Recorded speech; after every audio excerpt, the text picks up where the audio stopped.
Hi, I'm Mark Kramer, founder and managing director of FSG Social Impact Advisors, and welcome to our webcast. First, a couple of brief housekeeping items. If you're having technical difficulties, please email our webinar host at TSC, that's T as in Tom, S as in Sam, C as in Charlie, at talkpoint, talkpoint.com. You should also see a help box on the left side of your screen. You can submit questions at any time by typing them in the question box on the bottom. We'll answer as many questions as we can during the webinar, and we'll also upload questions to a wiki page that will be available through our website so that we can continue to respond to questions and continue the conversation among participants in the days after this webinar concludes. You'll also be able to view a recording of this webinar starting tomorrow morning on FSG's website. I also want to make a few acknowledgments at the outset. The research on which this webinar is based was funded by the William and Flora Hewlett Foundation, and we are grateful to them. And I'm proud to say that today's webinar is presented in partnership with GEO, Grantmakers for Effective Organizations. I'm also absolutely astonished to say that we have had over 1,400 people register for this webinar around the world, the largest webcast we have ever held, and very clear evidence of the extraordinary degree of interest in shared measurement systems that seems to be out there in the field today. I want to also say a quick word about FSG and GEO. For those of you who are not familiar with FSG, we are a 60-person nonprofit consulting firm specializing in social impact strategy, research, and evaluation. We partner with foundations, corporations, nonprofits, and governments around the world to help them create greater social impact by discovering better ways to solve social problems.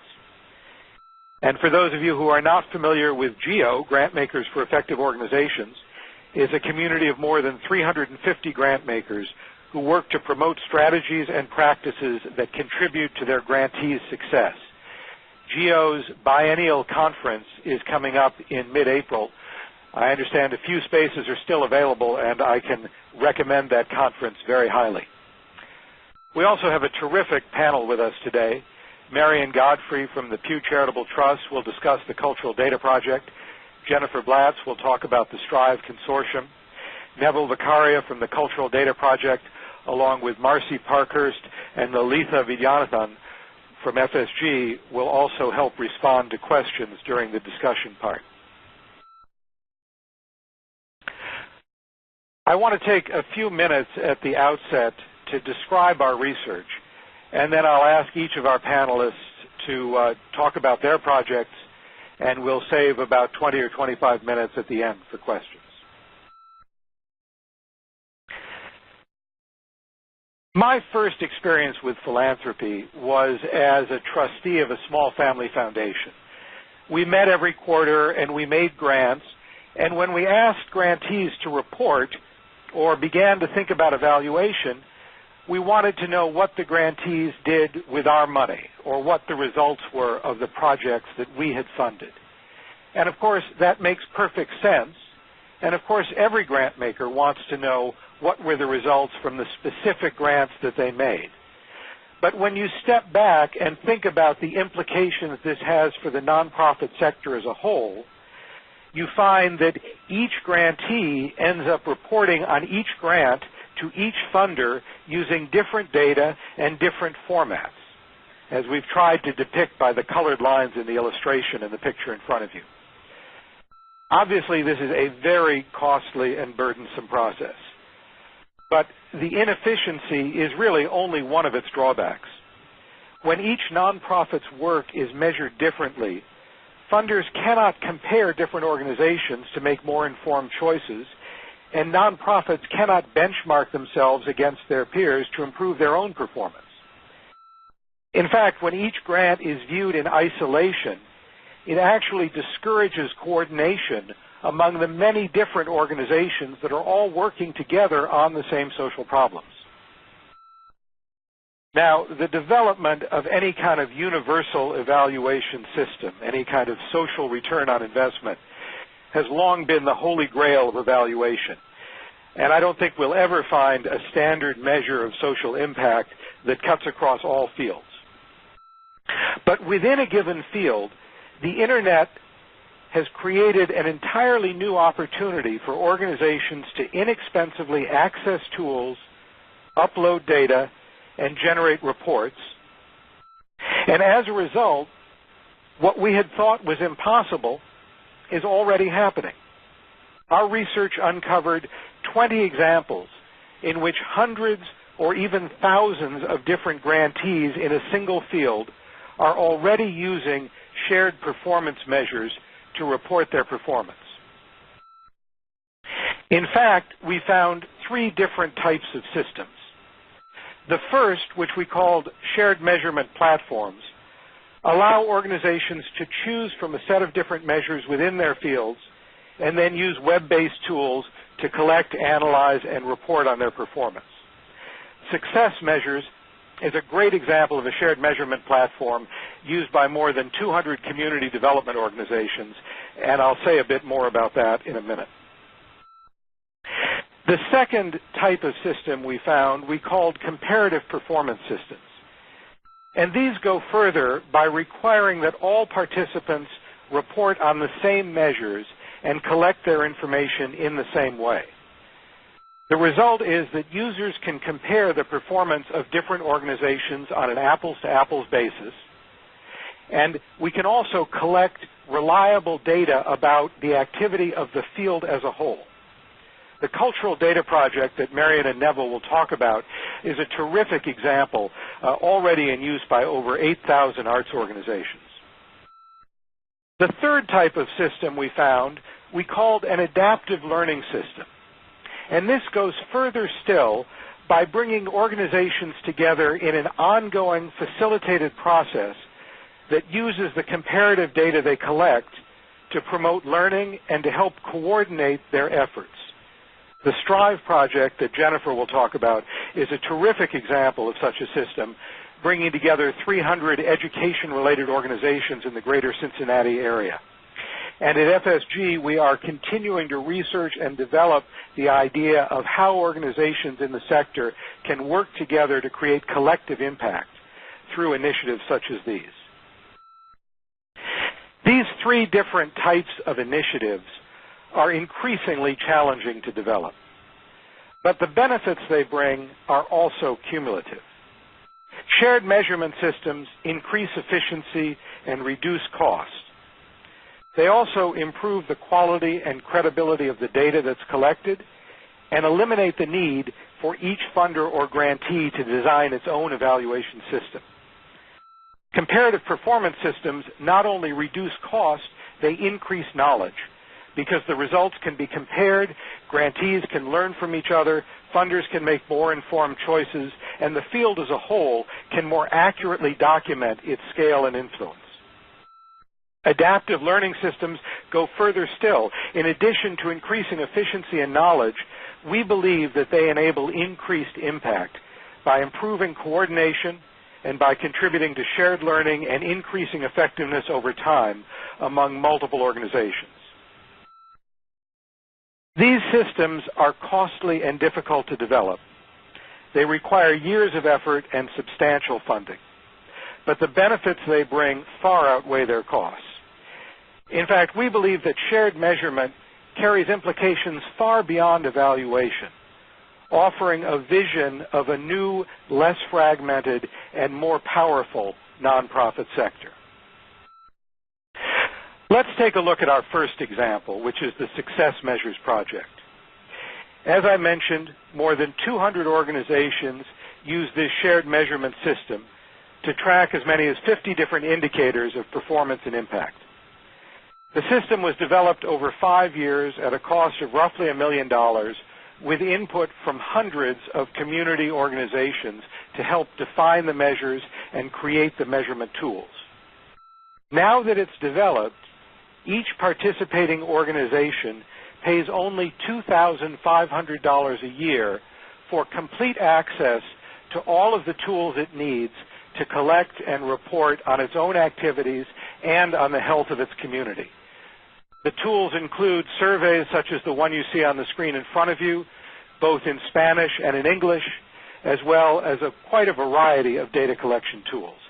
They clearly are far better than any one organization could afford to create for themselves, and the cost is truly minimal.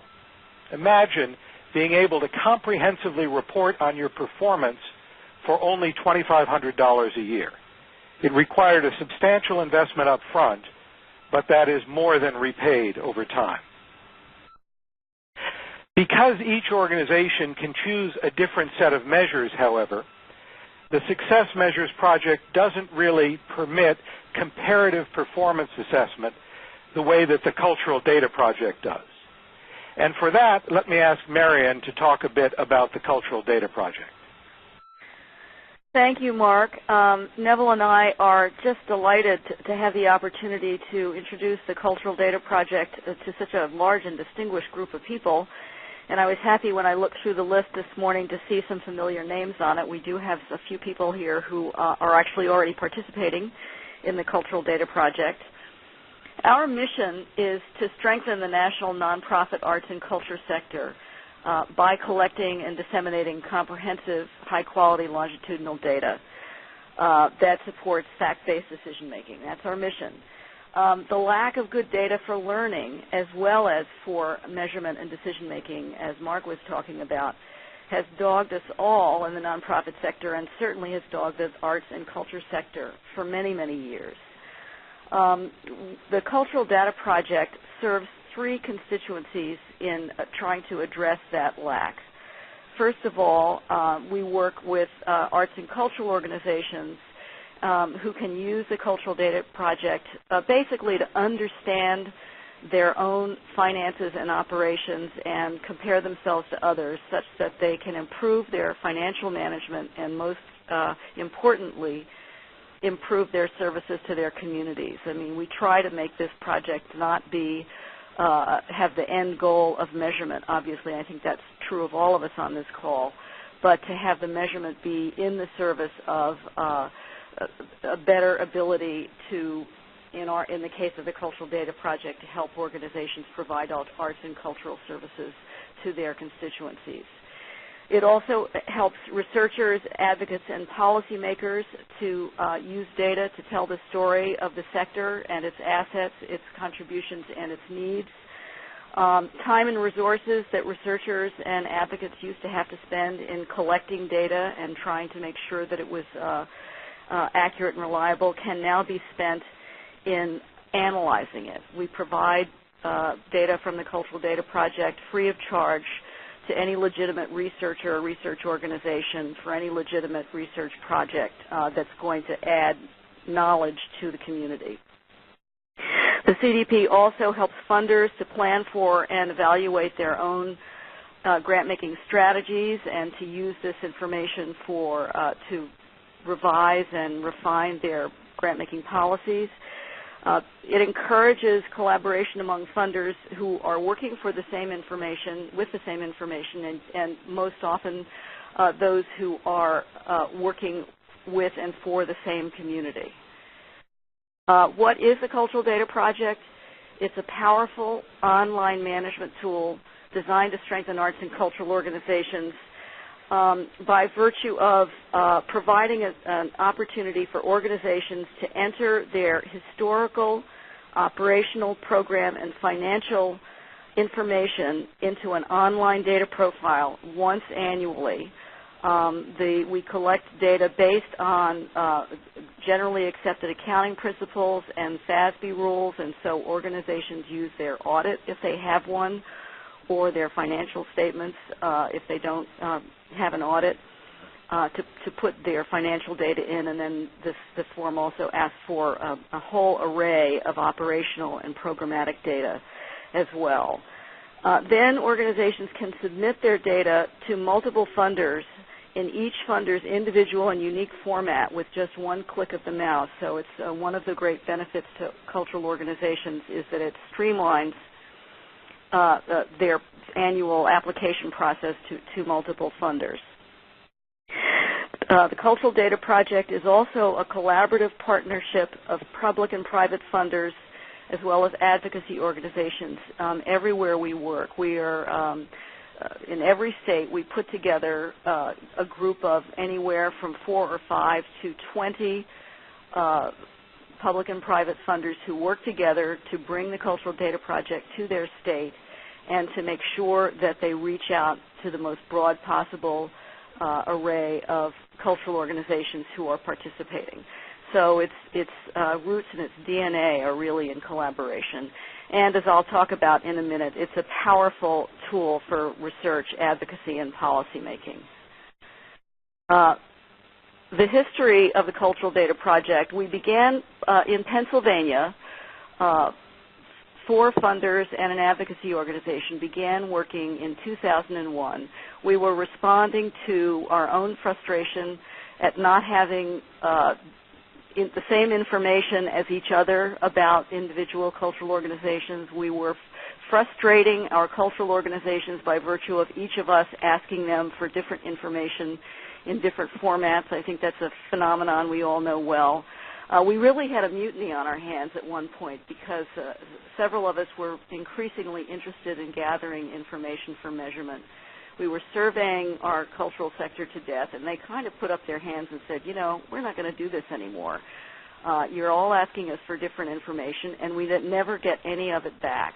So that launched a process by which we worked together for 4 years, making an investment of a little over $2 million to decide what questions to ask, and importantly, how we were going to define each of the data fields so that everybody was entering the same information based on the same definition so that we could say that there was reliable, consistent, comprehensive data about the sector. We launched in Pennsylvania in September of 2004, and we started talking about the project to our colleagues in arts grant making, and quite quickly additional states came to us and said, we really need this kind of a tool, but we don't want to reinvent the wheel, and we don't want to take the time and spend the money. Can we adapt the Cultural Data Project? So we started a process of business planning about how to do this and decided that we could license the Cultural Data Project to any state that would like to have it basically at cost with no attempt to recoup any of the initial capital investment. Our first state, our test state was Maryland, which launched in 2007. We launched in California in 2008, proving to ourselves and to others that we could take it to scale. We were in 4 additional states last year, Illinois, New York, Massachusetts, and Ohio, and we will be launching in Michigan this May in about 6 weeks. And given the state of affairs in Michigan, I think that the fierce dedication that our Michigan partners had to make it happen was really a testimony to their value of it. So this is our map, which shows in the dark blue who's in, and in the gray the other states that we're working with. Of the 8,000 organizations we are working with, I'd just like to say that about 50% of them have budgets of under $250,000, and fully a third of them have budgets of under $100,000 a year, which tracks in our experience with the overall profile of the culture sector. And we have found that the Cultural Data Project, among other things, really can level the playing field for small organizations. We provide a lot of learning opportunities, training. We provide a lot of help, including a help desk, to help small organizations make sure that they can get their data in and then use it. They can pull out reports from their data. They can pull out their own annual report, their own trend reports, and so forth. And that's one of the ways in which the project really supports learning in addition to measurement and evaluation. Finally, I just want to spend a minute talking about the research that we use. We have found already that we have been able to produce, or our partners have been able to produce, results using our data. Advocacy results have been in Pennsylvania, for example, where we have the most track record. Pennsylvania has been able to increase support in Philadelphia for the Arts Fund there based on the data that the CDP has provided.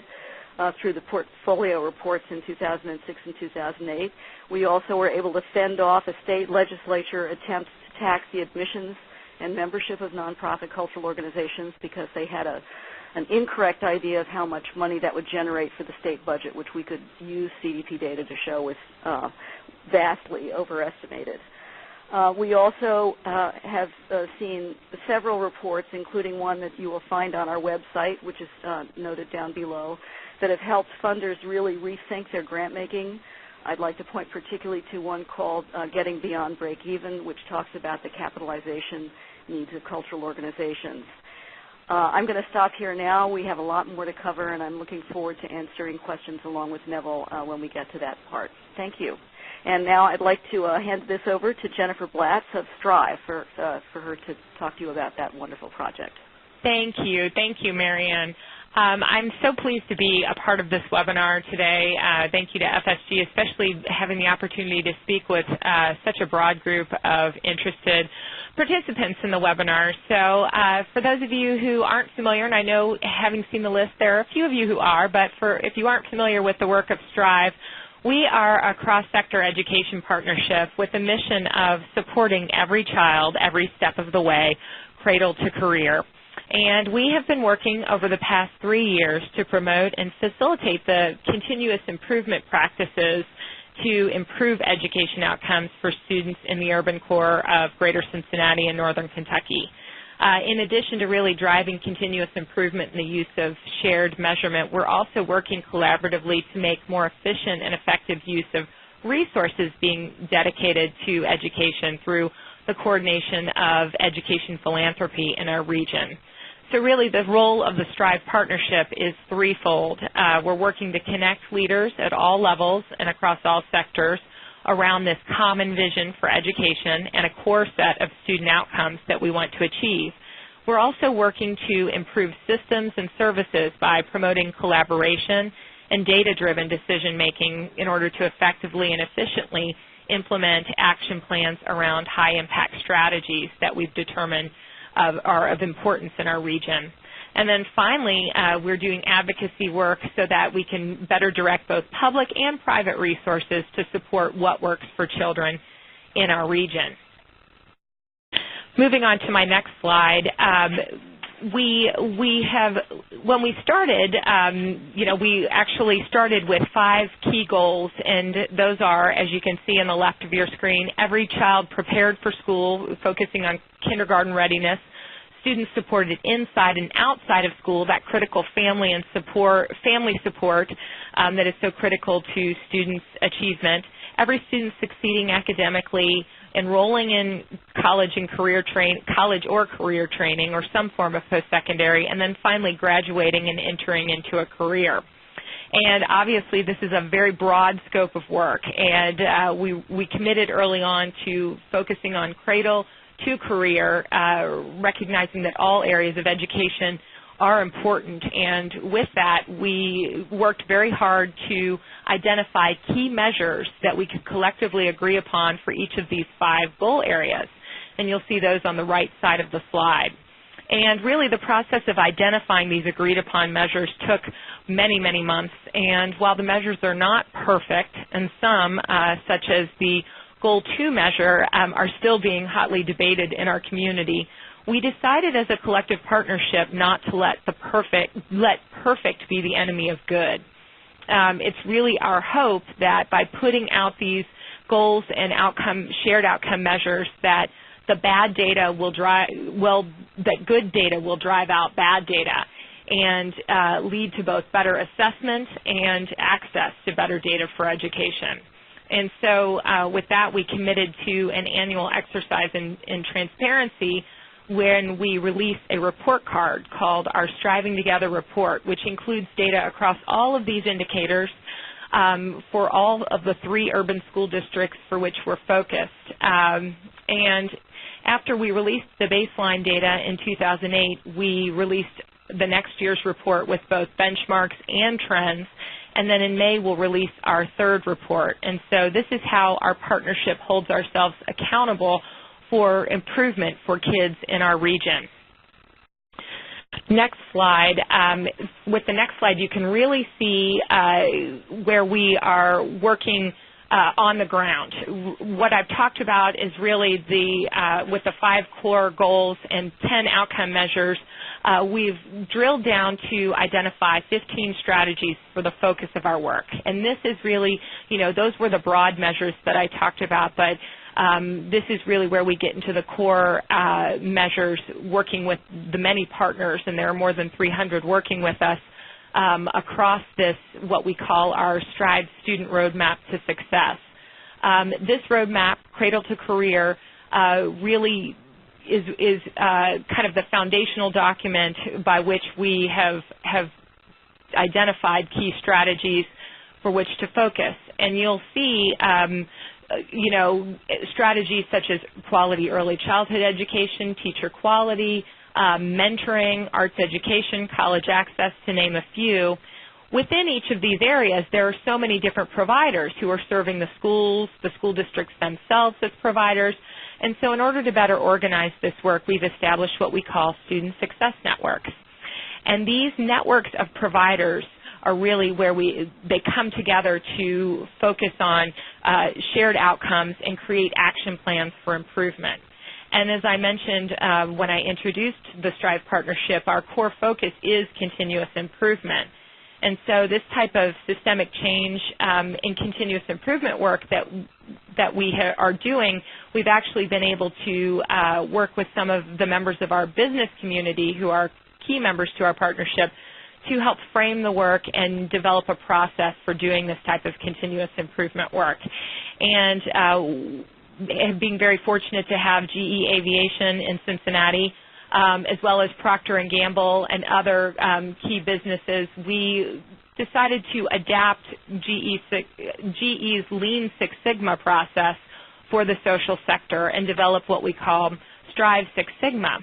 And there were some early questions posed around how that many of these systems we're talking about seem to be focused on quantitative versus qualitative. And really the work that we're doing on the ground with these networks of providers through the use of Strive Six Sigma process improvement enables us to look at both qualitative and quantitative indicators. And while, when you see what we're reporting in our report card, you see mostly quantitative measures, but if you actually, it's interesting because with the release of our 2010 report card, if you go to our website, you'll see the 2008 and 2009, and it really is focused on those quantitative measures. But there's so much qualitative work happening.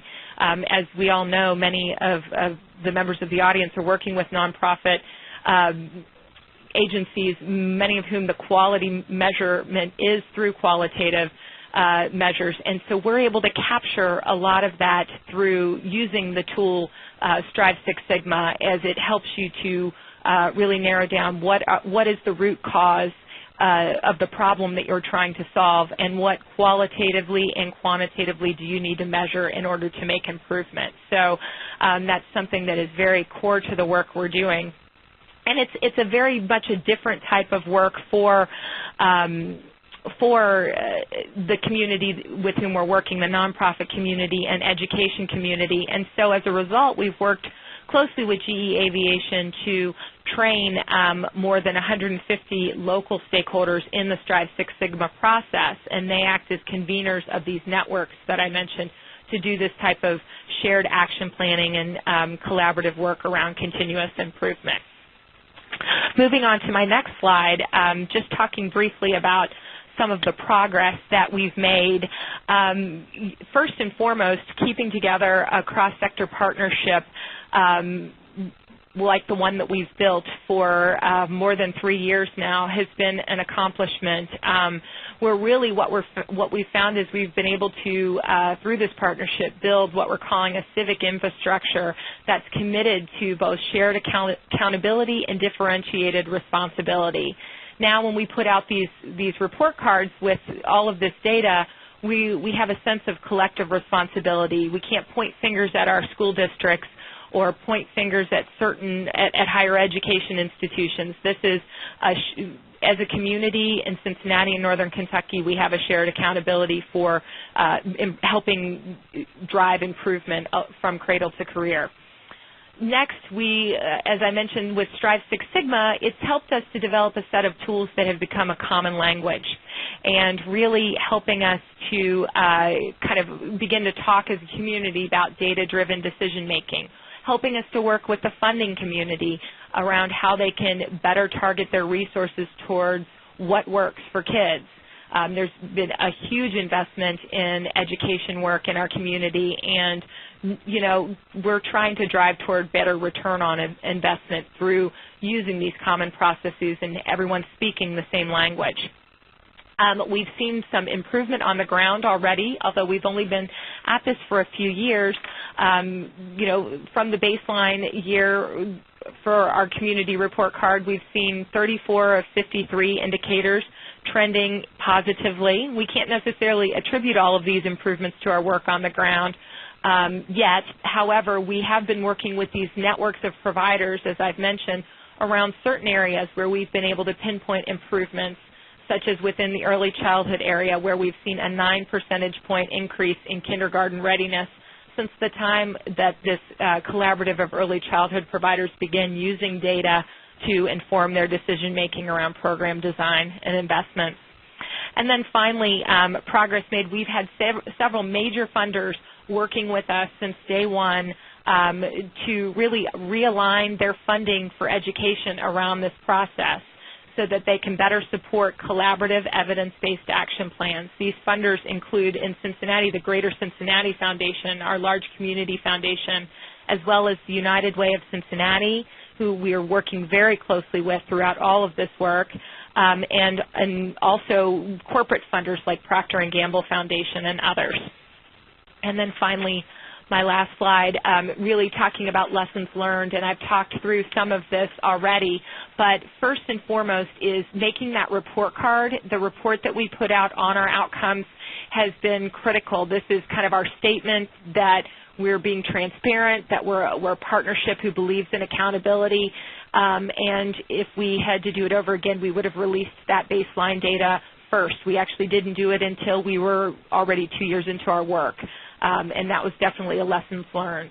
Also, we realized that in order to do this, this is really a culture change for our region and for the sector with whom we're working, and so we've taken on many priority strategies, and because of the capacity building that needs to happen to do this kind of cultural change and using data for improvement, we really are trying to focus our work and make it a more manageable scope of work.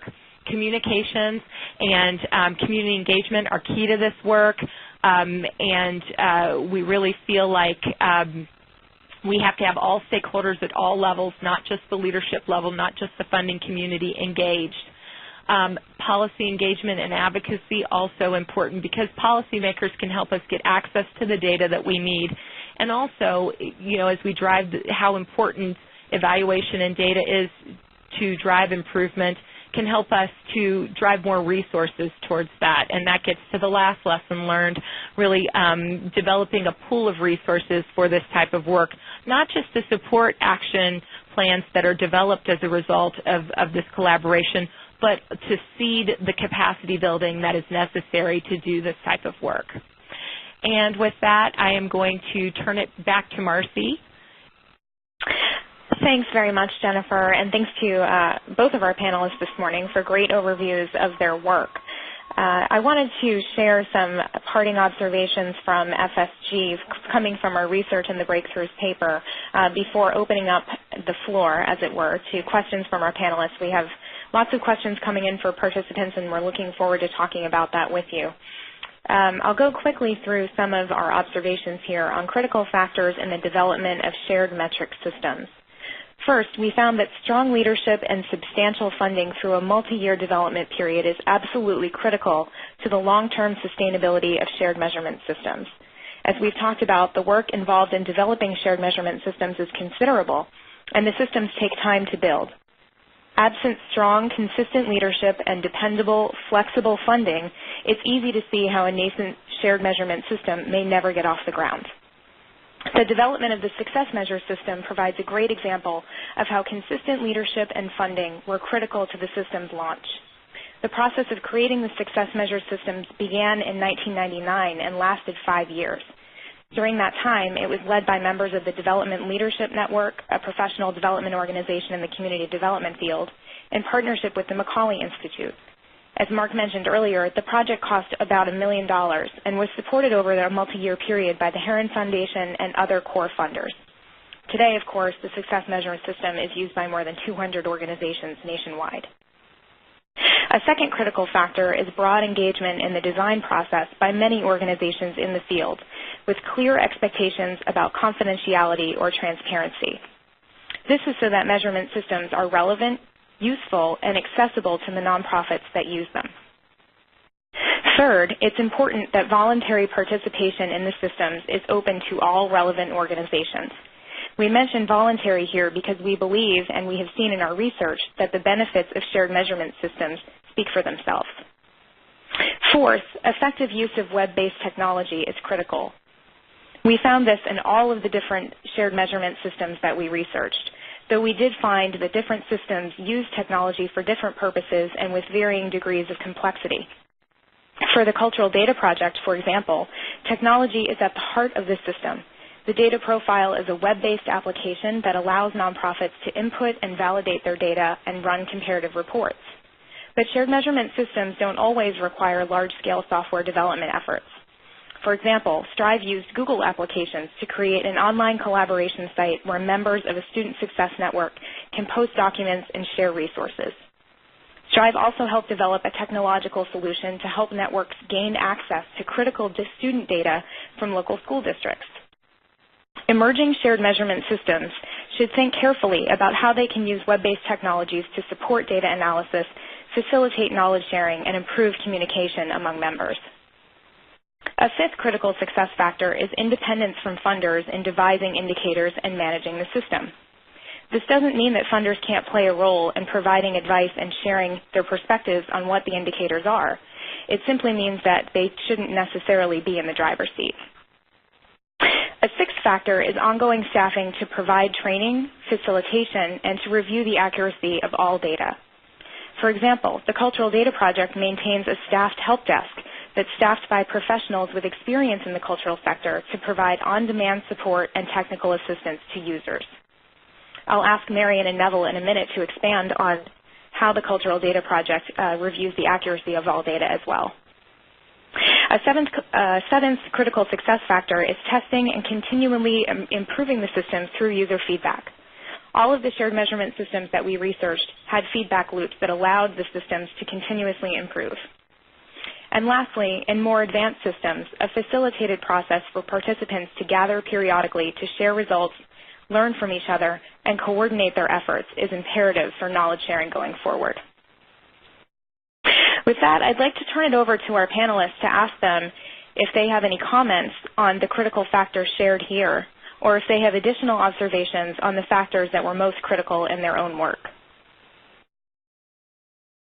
This is Marion. I would just say, just to emphasize what I said in my remarks earlier, a broad-based collaboration of funders as well as other participants, advocacy organizations and researchers and cultural organizations has been really the key to our success, and that's particularly important in terms of long-term sustainability.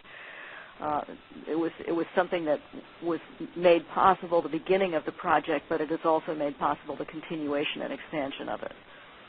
And this is Mark. I'll just add, I had a note on success measures that from one of the people there that, in fact, it can be used to compare the performance of different organizations, and in fact, the Wachovia Regional Foundation has used that among its grantees. But unlike the Cultural Data Project, not all measures are necessarily collected by all participants. So it can be used for comparison, but it is still a somewhat differently designed system than something like cultural data. Yeah.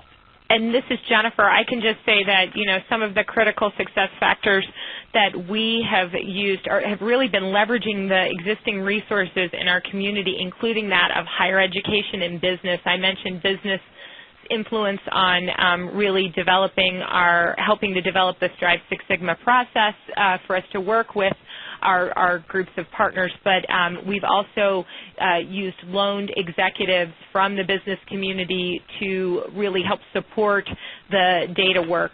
For instance, for anyone who's familiar with Six Sigma, there's a term called black belts, and GE Six Sigma experts are called black belts, and they've loaned 15 black belts to really help to work at the ground level to help people to learn this type of measurement. So leveraging those types of resources is the only way that we would have been able to do this at the scale that we're doing it now.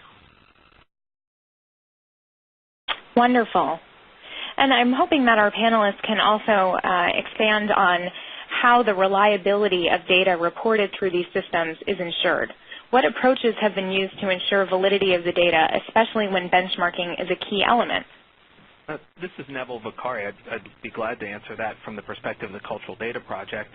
Obviously, the data is only as good as it is accurate and reliable, and it is self-reported data by our users. So we leverage several key factors to ensure that we get the most reliable data on the sector. The first is that we collect historic data. So this is data that is after an organization has completed a fiscal year. That data is entered based on audited financial statements if they're audited, or by year-end financial statements if they're not. And because we are an online tool, the system itself has a rigorous internal error check process that will help organizations know if there is any inconsistencies or anomalies in the data that they've submitted. So the data that is submitted is as complete and comprehensive as possible. We also are very rigorous offline, where we have an actual team of staff who review each submitted data profile just to ensure there are no other anomalies or spurious data points in the data set. You mentioned, Marcy, the help desk. That's a vital tool to ensure organizations know how to enter the data, to answer questions they have. And even as part of our help desk, we actually have a team of financial consultants on call that will answer some very advanced financial-based questions for organizations and really serve as an educational vehicle as they use the Cultural Data Project. And of course, the training and outreach and education is vital. We continually offer training sessions in all our states tailored to different types of learners. There are instructor-led on-site training sessions, there are instructor-led web-based sessions, and then there are self-guided online training. So all of this adds up to really having the most reliable data available on the cultural sector. I'm happy to comment on that as well, Marcy. I mean, one of the ways, and I didn't get into this in my remarks, but what Strive has created is what we call the Strive endorsement process, and that is building on the 5 phases of the Six Sigma work. And you know, it doesn't have to be Six Sigma, any type of continuous improvement work, but we really do check-ins with the networks who are working on their action planning throughout. We have what we call a continuous improvement team that's comprised of data experts throughout our community, from business, education, philanthropic sector, who help to provide those check-in points and really looking at when there's not good data available, how can we better access that data, and that helps to inform our policy work as well. I mentioned this in my remarks, we've decided not to let perfect become the enemy of good, and we're really trying to work with the data that we have with an effort to get better data. Wonderful. Many of our participants are also interested in how the process played out that involved different stakeholders and especially helped nonprofits move beyond the barriers that are sometimes in place that prevent collaboration. So what were your observations on how nonprofits, funders, and other stakeholders were able to agree on a selection of indicators to use going forward?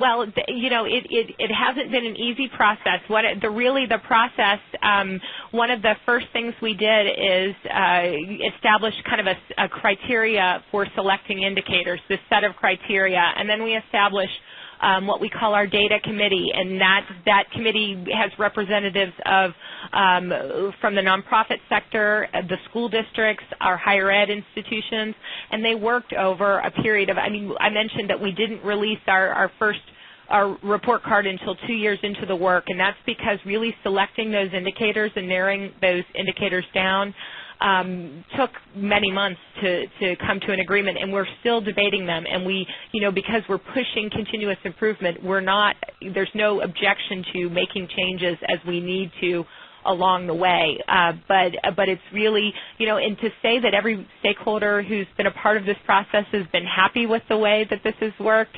would not be true. It's been a struggle, but with the support of the philanthropic community and really dedicating resources and kind of providing resources for capacity building as well has really helped to drive that collaboration. And I think we tend to remind all of our stakeholders and all of our partners that this is really about achievement for students, and we know we all care about kids, and so while it's hard, we're willing to work through it.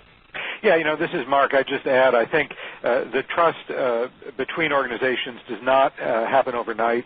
All of these adaptive learning systems or collective impact systems we've seen involve leaders of the organizations meeting every 2 weeks or every month for a year or two to build trust. There's no question there is some apprehension at the outset on the part of the organizations. But as Jennifer said, and as we set in on some of the Strive network meetings, these are all people who have dedicated their lives to a cause, and they genuinely want to do a good job. And when they're in a safe environment with their peers, where trust has been built over time, and it is not a place where funders are dominating the conversation, there really is an open exchange and a real desire to learn from each other. Wonderful. Thank you for that, Mark. We've had several questions from participants regarding the use of shared measurement systems with qualitative data. We've talked a little bit about quantitative data through the presentation thus far, and I'm hoping that Mark or Lalitha could jump in on how we've seen other shared measurement systems using qualitative data, and then I'll ask our panelists to comment as well. Yeah, this is Lalitha. So success measures in the Wachovia Regional Foundation that uses the success measures system has actually used it to collect qualitative information. So that's one specific instance where one of these systems have been used to collect qualitative information. And that, but sort of the overarching thing that we heard as we were doing the research is that the qualitative element of the data is very important because, as we all know, different organizations serve different populations, for example, and the data could mean different things in different situations. So in all these cases, in our research showed that you have to take qualitative data into account when in order to draw the right conclusion. So it is a very important element. And I think, this is Mark, there are really two dimensions that Lalitha is talking about there.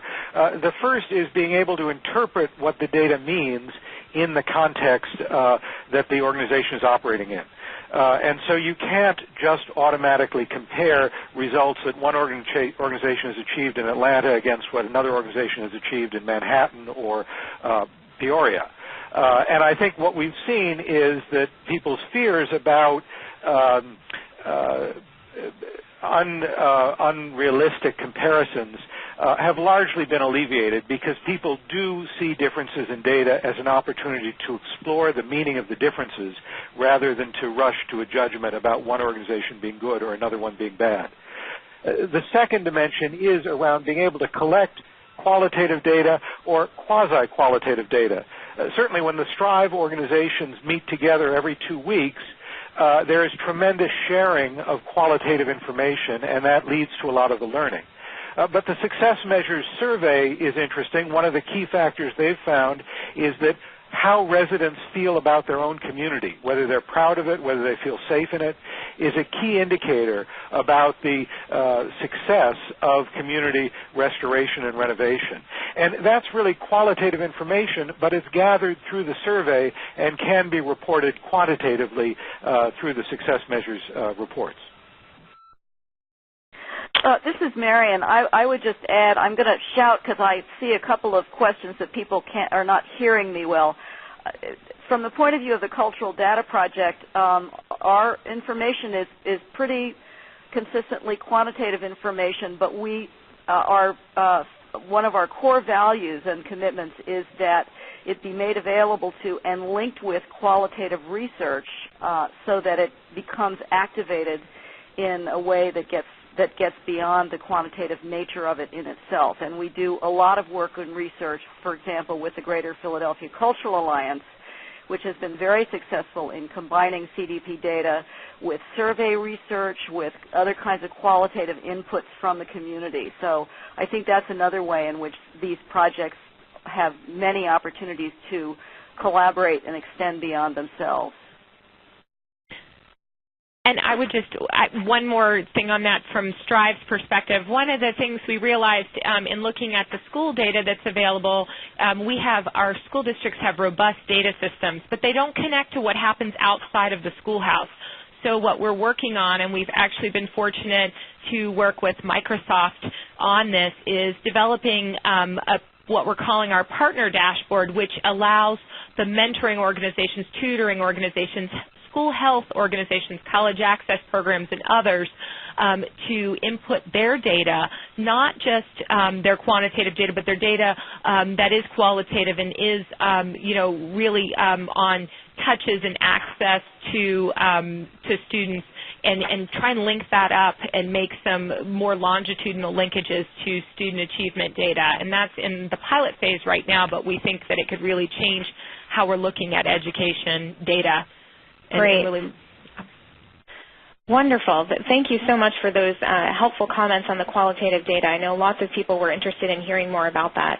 Another area where we're getting a lot of questions, and I know we're tight on time here, is the financial sustainability of these systems. We've discussed the need for upfront funding to develop the system, but what are the costs to operate the Cultural Data Project and Strive on an ongoing basis? Are they self-sufficient, and what are the plans for sustainability? I'll speak for the Cultural Data Project. The Cultural Data Project is a funder-supported project in every state where it takes place. And our position is, and this starting with Pennsylvania where we started it, that this needs to become an ongoing cost of doing business on the part of the participating funders, which include both state arts agencies and local arts agencies and private funders. We look at this information, and we are able to gain cost efficiencies every year, both within a state and across states because of the expanded participation.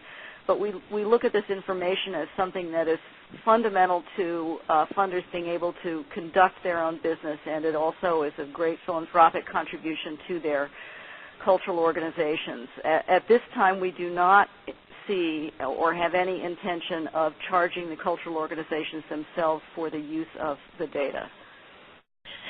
And from a Strive perspective, one of the things that I mentioned in lessons learned is taking on a manageable scope of work. We were fortunate in that we have been funded in our Cincinnati and Northern Kentucky work by KnowledgeWorks Foundation, and we have about a $600,000 annual operating budget, and so we're able to leverage so much more in terms of resources from higher ed institutions, other philanthropic institutions, to do all of the work. We've talked about partnerships with Microsoft. We have grants that are doing some of the work as well, but we are not doing a fee-for-service at this time. And we're also, I didn't mention, we are fortunate to have a partnership with Living Cities and the Urban Serving Universities Network to pilot this work in 4 demonstration sites, and actually we'll be taking on a few additional demonstration sites across the country in the next year. And again, doing that at around the same annual budget, but leveraging resources, especially from higher education and other local, partnerships with the United Way and others to do this work.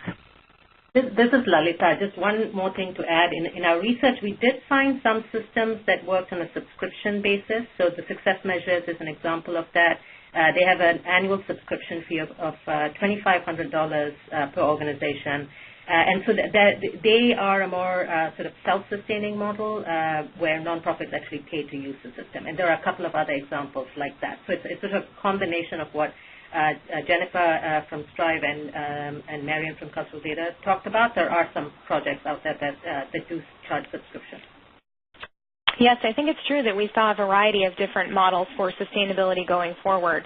And I would encourage participants who are on the line as well as our panelists to continue the conversation about how the sustainability of these critical systems can be continued. And we would encourage you to visit the wiki that we've set up for the Breakthroughs webinar and the ongoing conversation, which is in the middle of your screen on the next slide.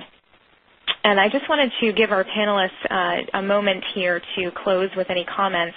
We'll start with Marian and go to Neville and Jennifer, and then we'll close out.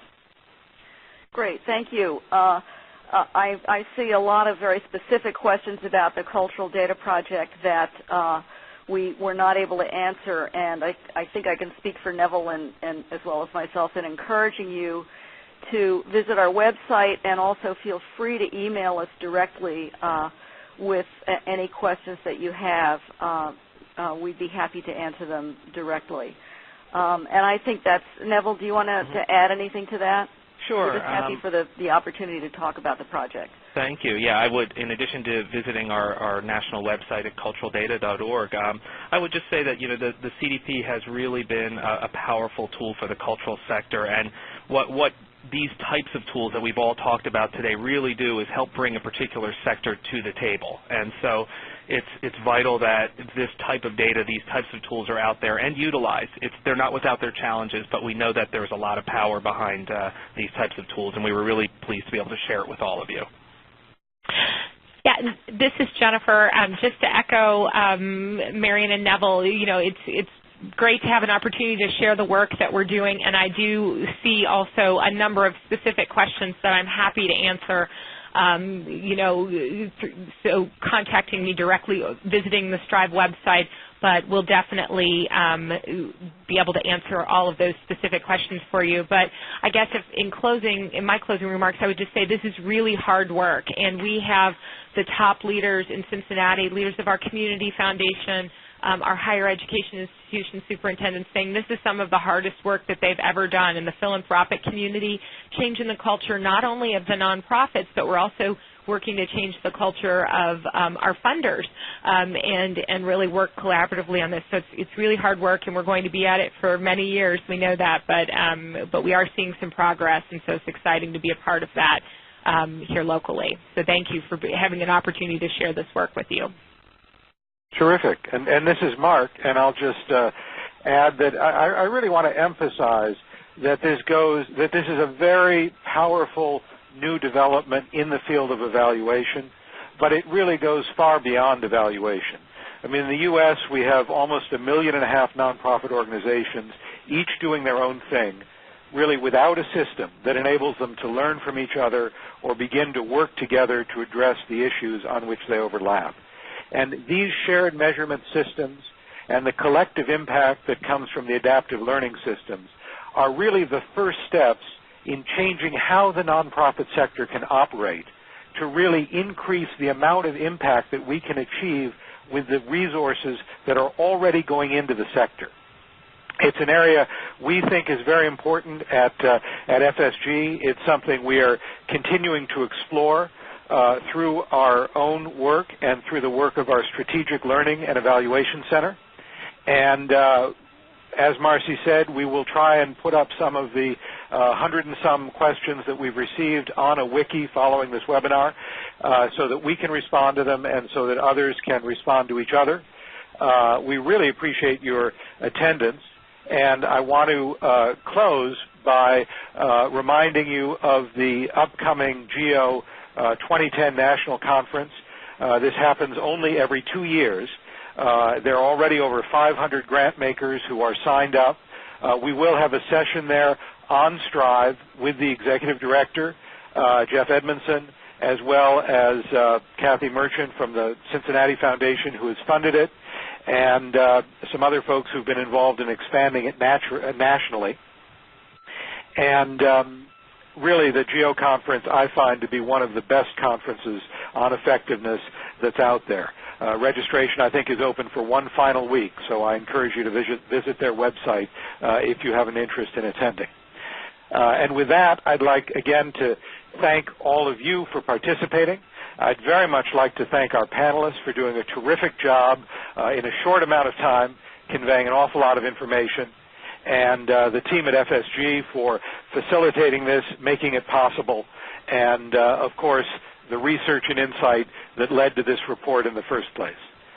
Thank you all. We hope this is the beginning of a conversation within the field about shared measurement rather than the conclusion of it. Have a good day.